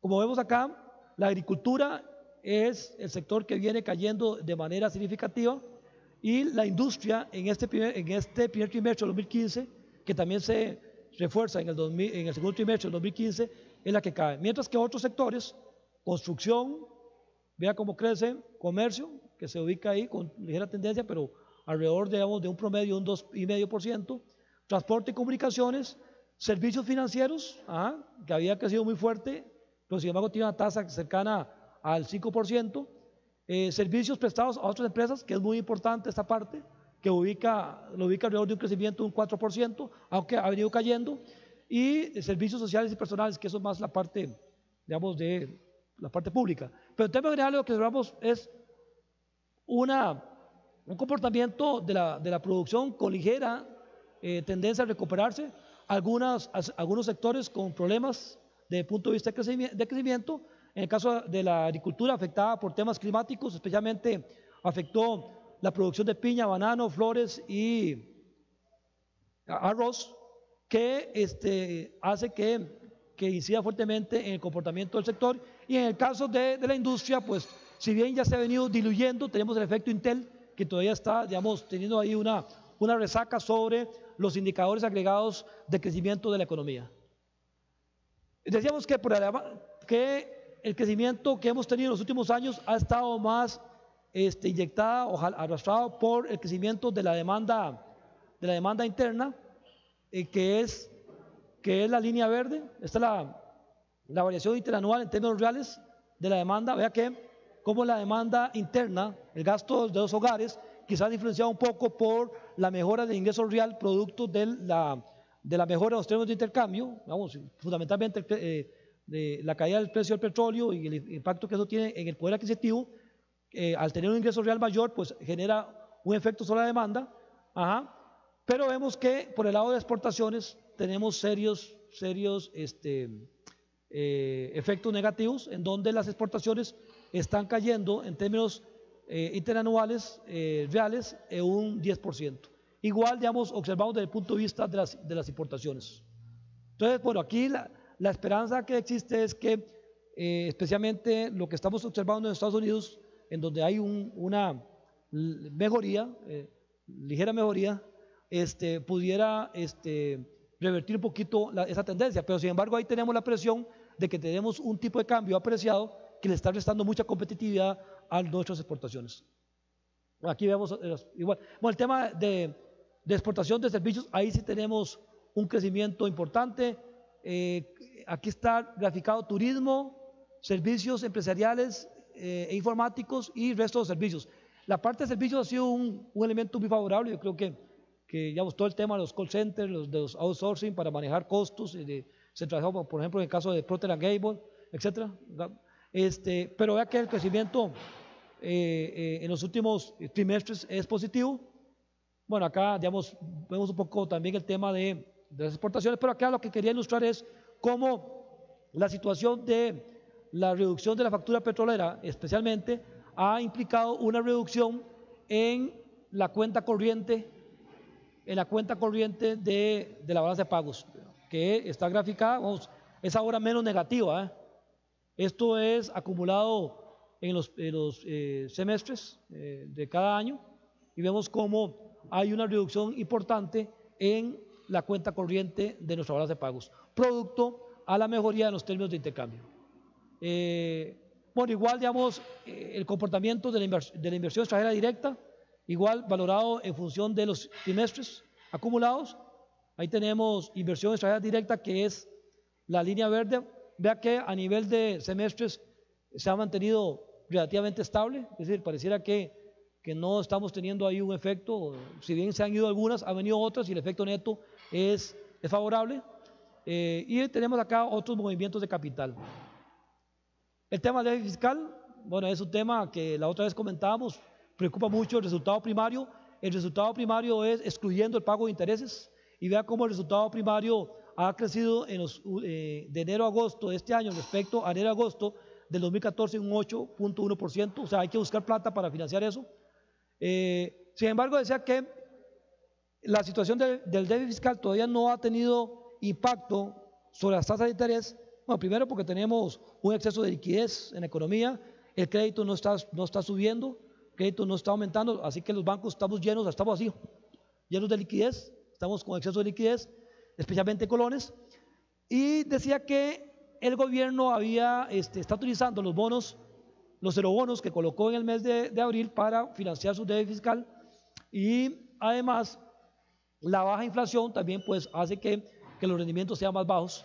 Entonces vemos que la colocación de deuda por parte del gobierno central en el mercado local pues ha estado relativamente baja. Aquí tuvimos en el primer trimestre un pico, ahí se colocaron 500.000 millones, pero acá estamos hablando de 200.000 millones, y probablemente en el segundo semestre todavía no observemos presiones desde el punto de vista del déficit fiscal sobre la tasa de interés, pero para el año entrante va a ser muy difícil que no haya una presión en el mercado financiero producto de los requerimientos de recursos por parte del gobierno para financiar su faltante fiscal, porque yo no sé, creo que ninguno de aquí cree que se haya aprobado el paquete tributario en los próximos meses, y en el mejor de los casos, si se aprueba, durará por lo menos un año para que se implemente y dé resultados, ¿sabes? Porque tiene que reglamentarse y tiene que hacerse los ajustes a nivel operativo. Y bueno, el tema del tipo de cambio, que es otra variable importante, ahí la tenemos.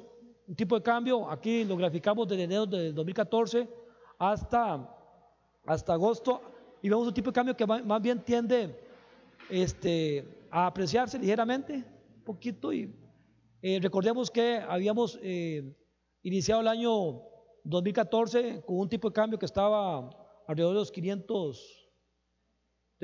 500, y hubo una fuerte devaluación en febrero y marzo, que nos llevó a un tipo de cambio cercano a los 560, por ahí, fue por ahí que estuvo. Y ahora, con la entrada de este gobierno y excluyendo la participación de compras y ventas del sector público a partir de junio del año pasado, se ha estabilizado, y además el Banco Central ha venido comprando, al mes de septiembre ha comprado 594 millones de dólares, solamente en septiembre compró 60 millones de dólares. ¿Cuál es el fin del Banco Central de comprar dólares? Sostener el tipo de cambio, porque si de otra manera el tipo de cambio estaría todavía más bajo, afectando de manera más drástica a los exportadores, a los que dependen del tipo de cambio. Entonces, aquí es un tema que se ha discutido mucho, ¿sabes? Si ustedes lo han escuchado en el término de que tenemos una situación en donde el sector productivo está insistiendo en que se ajuste el tipo de cambio, pero el gobierno dice, bueno, yo no puedo ajustar de manera discrecional el tipo de cambio, porque es el resultado de la oferta y demanda por aumento de tasas. En el corto plazo, los movimientos de capital están asociados, digamos, al movimiento de tasa de interés.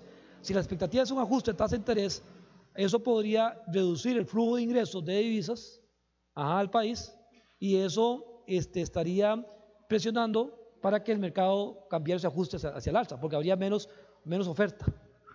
Ahora, lo otro es que suban el precio del petróleo, entonces aumenta la factura petrolera, aumenta la demanda.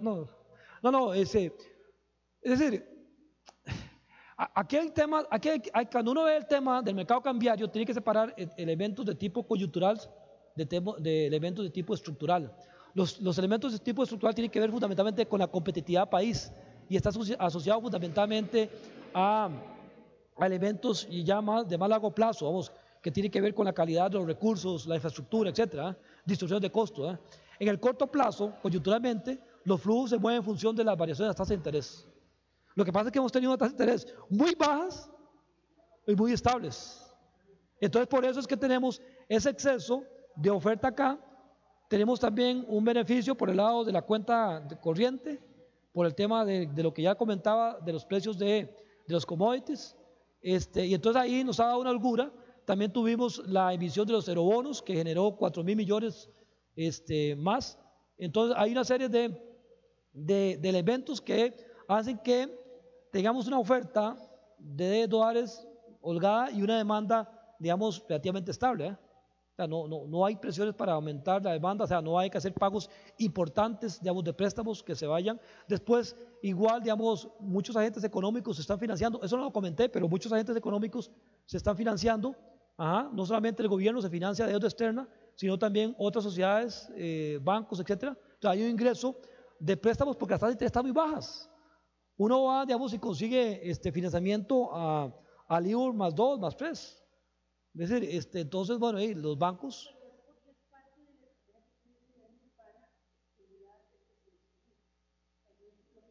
¿Qué? ¿El tipo de cambio?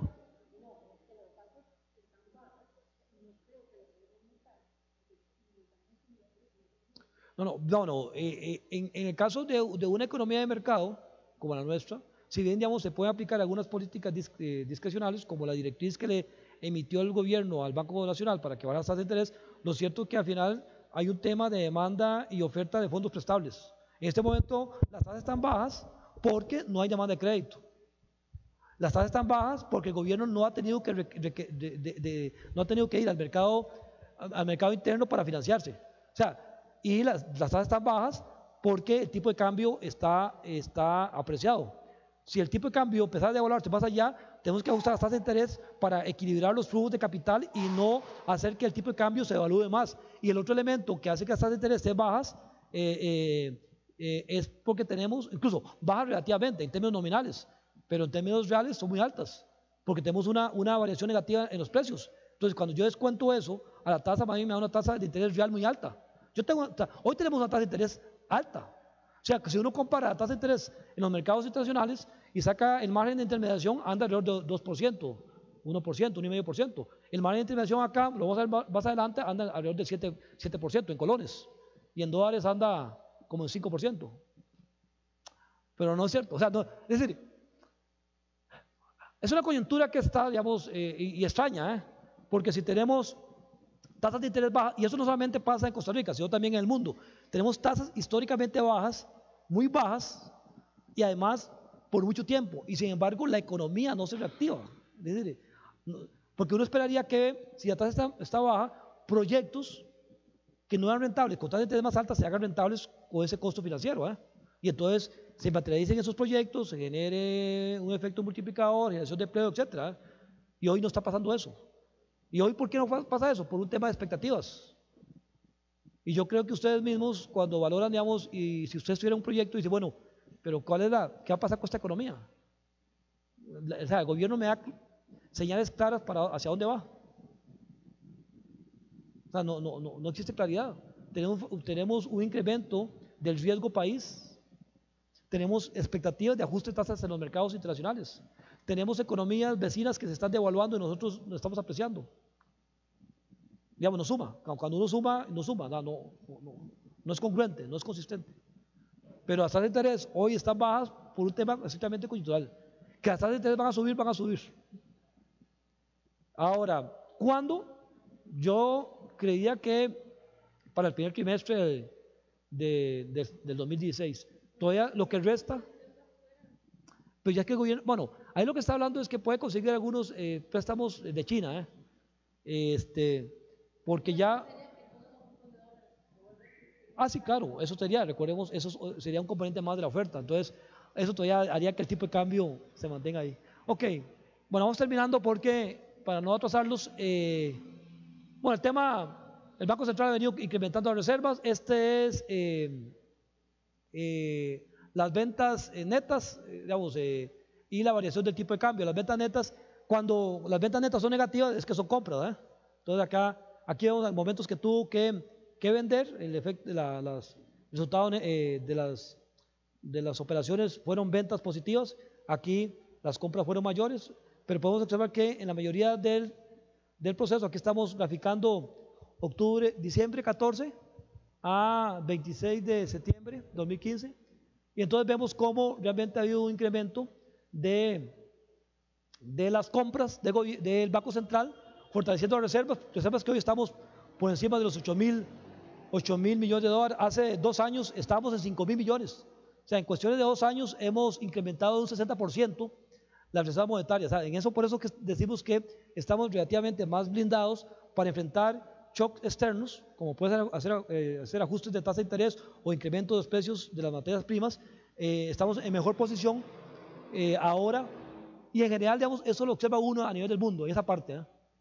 Ok, este es el comportamiento en ventanilla. En la parte del mercado minorista vemos cómo los bancos están comprando más de lo que venden. Sin embargo, eso se está reduciendo, lo cual muestra que la gente quiere colones. O sea, la gente tiene dólares y quiere colones. O sea, tiene una preferencia por mantener la riqueza en colones en virtud de la estabilidad del tipo de cambio y en virtud de los rendimientos que da uno y otro instrumento. Las tasas de interés cayendo. Bueno, aquí esas son las tasas de interés pasivas, la básica pasiva, la de los bancos privados y la de los bancos estatales. El promedio son tasas, y vemos que son por las tasas que pagan en promedio los distintos agentes financieros por el ahorro. Y las tasas activas también vienen cayendo. Las tasas activas vienen cayendo. El tema que comentaba ahora es que si hacemos una resta aquí muy sencilla entre el costo promedio de los recursos, hablemos de un 6%, contra la tasa de interés promedio, estamos hablando de un margen muy sencillo, un margen financiero de 7 puntos, que es muy alto. Y en dólares, acá, perdón, no grafiqué la de dólares. Bueno, esta es la riqueza financiera, tanto en colones como en dólares. Vea que esto es, digamos, el total de activos financieros, incluyendo bonos de gobierno, que los agentes económicos tienen como riqueza, como ahorro.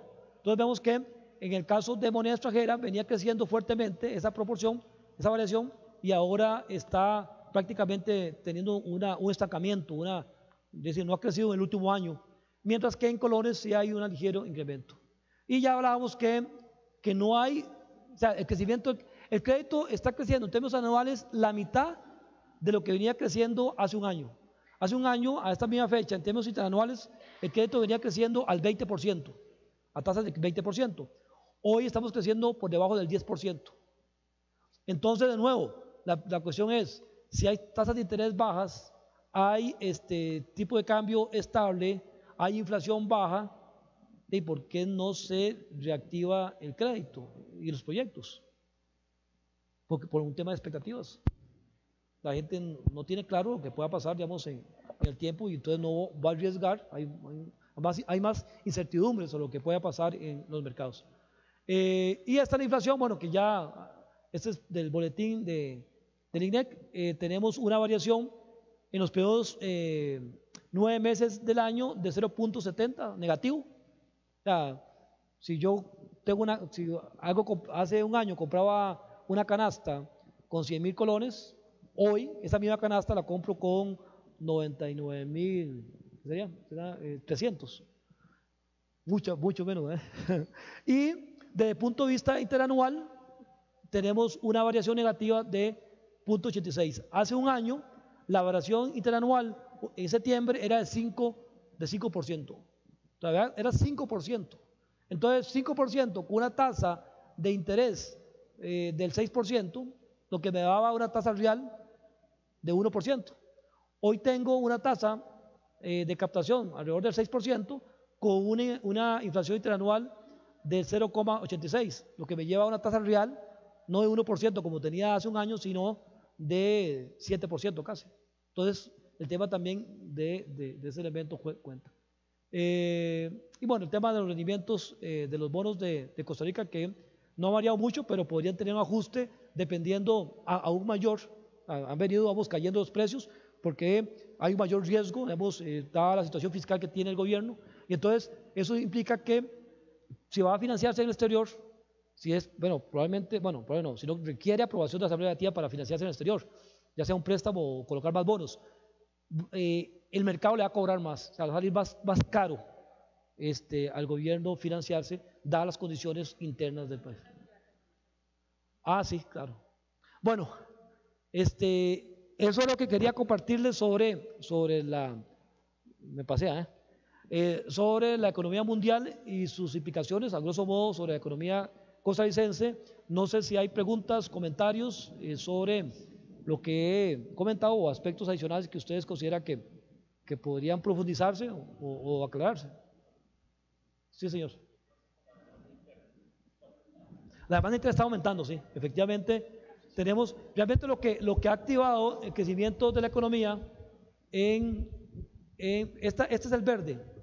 La demanda interna en términos reales venía cayendo. Sin embargo, vea que a partir del segundo semestre del 2014, después de alcanzar aquí un valle, un punto de inflexión, empieza a subir. O sea que quien está arrastrando el crecimiento de la economía, lo poco que estamos creciendo, es la demanda interna. Fundamentalmente el gasto de los hogares, por la mejoría en ingreso real, producto de la baja de inflación, y un poco el gobierno, y el gobierno también, que también gasta. Entonces, que eso es parte del componente. Recuerda que la demanda interna está compuesta por el gasto de los hogares, el gasto del gobierno y por la inversión la parte de empresas. Esa parte de inversión no es la que está arrastrando, sino fundamentalmente el gasto de hogares, de consumo, y el gasto de gobierno. Ese es el que está arrastrando. Vea que por el lado de demanda externa no tenemos esa situación, más bien tenemos un efecto negativo, y es más bien la demanda interna la que está arrastrando el crecimiento, el pobre crecimiento que está teniendo la economía costarricense. ¿Más preguntas?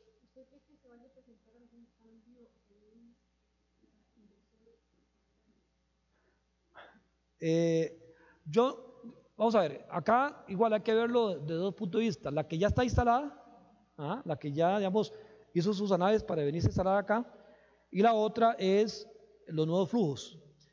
Yo creo que, bueno, acá lo ilustramos, ha estado muy estable.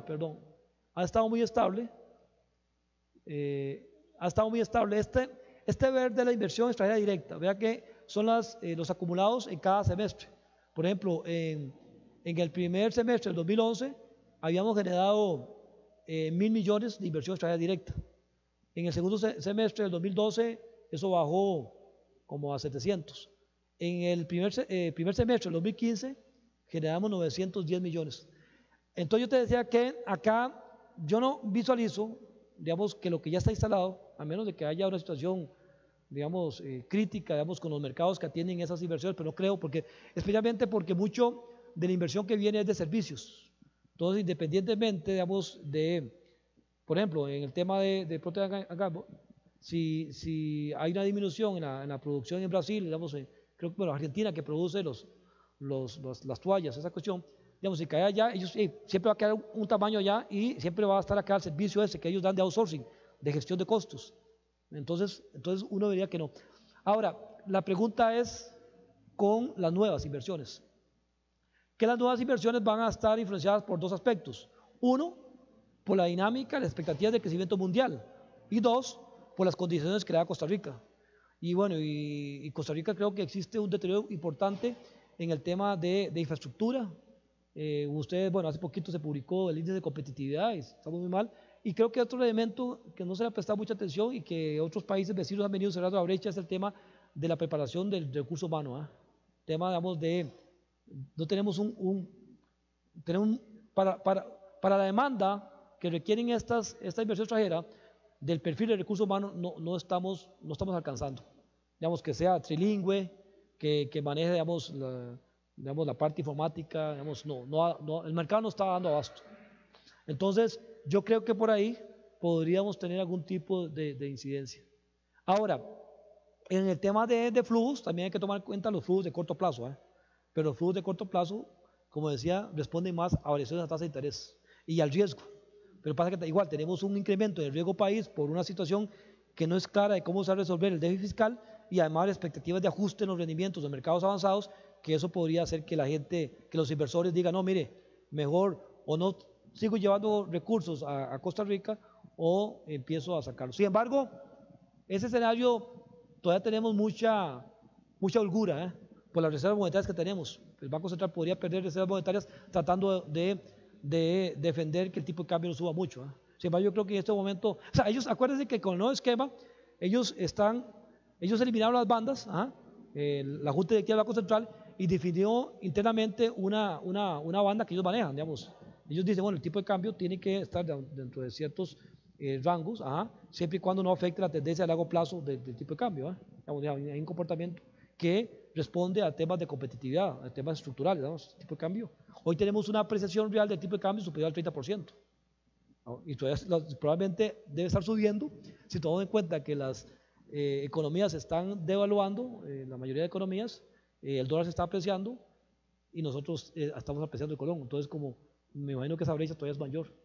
Entonces, sí es un tema que vamos a considerar. Digamos, yo creo que hay mucha incertidumbre. No quiero ser pesimista, pero cuando uno ve desde el punto de vista de la evolución de los resultados en cuanto a la demanda de crédito, en cuanto al tema del comportamiento de morosidad, en cuanto al nivel de endeudamiento de las familias, de las empresas, hay un tema ahí sensible que en algún momento podría generar alguna situación delicada, y el tema mismo de la proporción de la cartera de crédito que está en dólares, que si bien hoy tenemos una expectativa de una devaluación nula, o incluso lo cierto es que eso podría cambiar en algún momento, y entonces toda esa gente que se le ha prestado en dólares y que no son generadores netos de dólares podrían sentir un impacto importante para atender las obligaciones financieras, y eso puede desencadenar una situación, digamos, crítica para el sistema.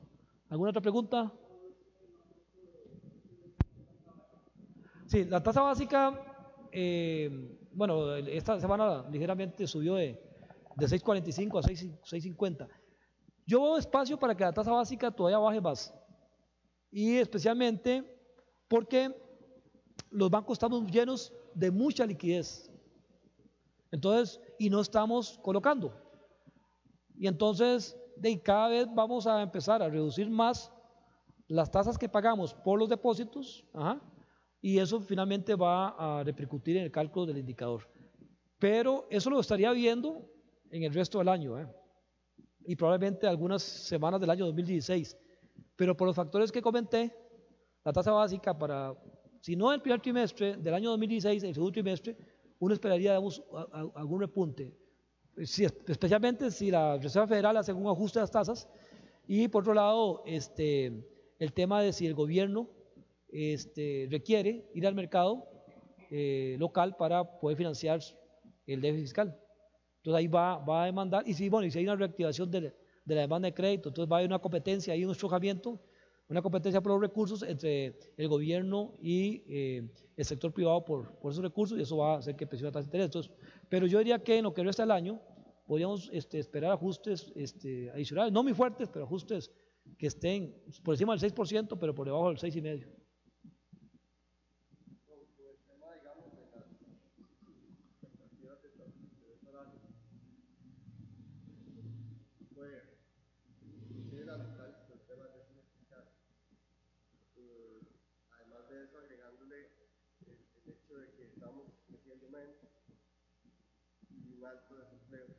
Sí. En términos de crédito, Sí. ¿qué tan preparados están los bancos para una posible situación que se pueda presentar? Si hay digámosle, por decirlo de una manera entendible, una última de crédito para las personas, que no puedan atender sus deudas debido a que cosas que se incrementen de manera exponencial. Sí. Cuando uno hace el análisis comparativo, digamos, de cómo está el sistema bancario, tico, digamos, con respecto a otros mercados, uno observa, digamos, que nosotros hemos venido, por parte de la supervisión, construyendo reservas, provisiones sobre carteras bala, digamos, que tienen un nivel de holgura, digamos, importante, digamos, en algunos casos, por ejemplo, las provisiones superan 2 veces la mora que hoy está mayor a 90 días, es decir, que se podría, o sea, incluso se tiene ya, y las provisiones ya pasan por resultados, ya afectaron resultados, entonces, podría duplicarse en algunos casos la mora mayor a 90 días, que ya es mora que probablemente no se recupera, digamos, que ya tienes 3, 4, 5, 6 meses o más, podría duplicarse en algunos bancos y todavía tener, digamos, espacio. Entonces yo creo que por el lado tanto de lo que es la solidez patrimonial, que es el capital que tiene para atender los activos ponderados por riesgos, y por el lado de las reservas que están constituidas, hay holgura. Además, la SUGEF está promoviendo un nuevo reglamento, que es lo que se denominan estimaciones procíclicas, que implicaría, digamos, en tiempos de bonanza tener más estimaciones y en épocas de recesión usar, digamos, de esas estimaciones para contrarrestar el impacto de la caída, deterioro de la morosidad, etc. Yo creo, digamos, creo que estamos preparados, como todo, algunos más que otros, pero sí estamos preparados. Yo creo que tendría que darse una situación muy fuerte y por mucho tiempo como para que algún banco tenga que salirse. De nuevo, hay unos más preparados que otros, y no digo nombres, pero bueno, ok. No sé si alguna otra pregunta, comentario. Bueno, si no, agradecerles el tiempo, la atención. Espero que haya sido útil y muchas gracias. Bien, ¿cómo le ha ido? ¿Todo bien? ¿Ah? ¿Todo bien? ¿Dónde está todo ahora? Muchas gracias, don Maurilio. Antes de retirarnos, el compañero del Banco Popular les tiene a ustedes un presente, un recuerdo, para agradecerles la participación de ustedes en el desayuno de hoy. Invitarlos al próximo desayuno profesional, el próximo 30 de octubre. Gestión ambiental, retos y oportunidades. Todavía nos quedan algunos campos, así que si gustan pueden utilizar el link y para poderse matricular en ese desayuno. Igualmente, comunicarles a ustedes y a los que nos están siguiendo a través de internet, la próxima semana se va a publicar ya lo que es el temario de la Semana del Colegiado. Entonces también para que puedan ver cuáles son aquellas actividades en las que a ustedes les vaya a interesar matricularse, y igual que los cursos de capacitación y el desayuno, a través de un link se puedan matricular y nos puedan acompañar en lo que es la Semana del Colegiado. Agradecerles nuevamente, agradecerles al Banco Popular, a don Maurilio y a ustedes el haber estado aquí. Muchas gracias y que tengan un buen día.